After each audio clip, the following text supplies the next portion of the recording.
One day Moses was tending the flock of his father-in-law, Jethro, the priest of Midian.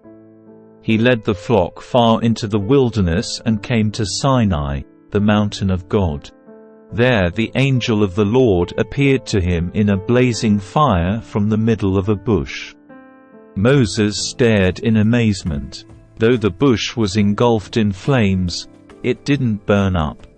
"This is amazing," Moses said to himself. "Why isn't that bush burning up? I must go see it." When the Lord saw Moses coming to take a closer look, God called to him from the middle of the bush, "Moses, Moses." "Here I am," Moses replied. "Do not come any closer," the Lord warned. "Take off your sandals, for you are standing on holy ground. I am the God of your father, the God of Abraham, the God of Isaac, and the God of Jacob." When Moses heard this, he covered his face because he was afraid to look at God. Then the Lord told him, "I have certainly seen the oppression of my people in Egypt. I have heard their cries of distress because of their harsh slave drivers. Yes, I am aware of their suffering. So I have come down to rescue them from the power of the Egyptians and lead them out of Egypt into their own fertile and spacious land. It is a land flowing with milk and honey, the land where the Canaanites, Hittites, Amorites, Perizzites, Hivites, and Jebusites now live. Look, the cry of the people of Israel has reached me, and I have seen how harshly the Egyptians abuse them. Now go, for I am sending you to Pharaoh. You must lead my people Israel out of Egypt." But Moses protested to God, "Who am I to appear before Pharaoh? Who am I to lead the people of Israel out of Egypt?" God answered, "I will be with you. And this is your sign that I am the one who has sent you. When you have brought the people out of Egypt, you will worship God at this very mountain." But Moses protested, "If I go to the people of Israel and tell them, 'The God of your ancestors has sent me to you,' they will ask me, 'What is his name?' Then what should I tell them?" God replied to Moses, "I am who I am. Say this to the people of Israel, 'I am has sent me to you.'" God also said to Moses, "Say this to the people of Israel, 'Yahweh, the God of your ancestors, the God of Abraham, the God of Isaac, and the God of Jacob, has sent me to you. This is my eternal name, my name to remember for all generations. Now go and call together all the elders of Israel. Tell them, Yahweh, the God of your ancestors, the God of Abraham, Isaac, and Jacob, has appeared to me. He told me, I have been watching closely, and I see how the Egyptians are treating you. I have promised to rescue you from your oppression in Egypt.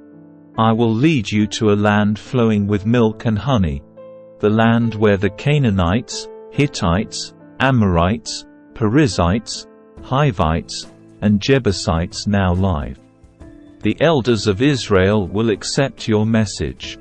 Then you and the elders must go to the king of Egypt and tell him, the Lord, the God of the Hebrews, has met with us. So please let us take a 3-day journey into the wilderness to offer sacrifices to the Lord, our God. But I know that the king of Egypt will not let you go unless a mighty hand forces him. So I will raise my hand and strike the Egyptians, performing all kinds of miracles among them. Then at last he will let you go. And I will cause the Egyptians to look favorably on you. They will give you gifts when you go, so you will not leave empty-handed. Every Israelite woman will ask for articles of silver and gold and fine clothing from her Egyptian neighbors and from the foreign women in their houses. You will dress your sons and daughters with these, stripping the Egyptians of their wealth. But Moses protested again. What if they won't believe me or listen to me? What if they say, 'The Lord never appeared to you'?" Then the Lord asked him, "What is that in your hand?" "A shepherd's staff," Moses replied. "Throw it down on the ground," the Lord told him. So Moses threw down the staff, and it turned into a snake. Moses jumped back.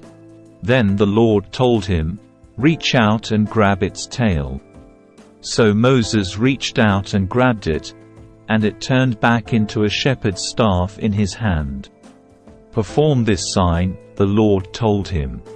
"Then they will believe that the Lord, the God of their ancestors, the God of Abraham, the God of Isaac, and the God of Jacob, really has appeared to you." Then the Lord said to Moses, "Now put your hand inside your cloak." So Moses put his hand inside his cloak, and when he took it out again, his hand was white as snow with a severe skin disease. "Now put your hand back into your cloak," the Lord said. So Moses put his hand back in, and when he took it out again, it was as healthy as the rest of his body. The Lord said to Moses, "If they do not believe you and are not convinced by the first miraculous sign, they will be convinced by the second sign. And if they don't believe you or listen to you even after these two signs, then take some water from the river Nile and pour it out on the dry ground. When you do, the water from the Nile will turn to blood on the ground." But Moses pleaded with the Lord, "O Lord, I'm not very good with words.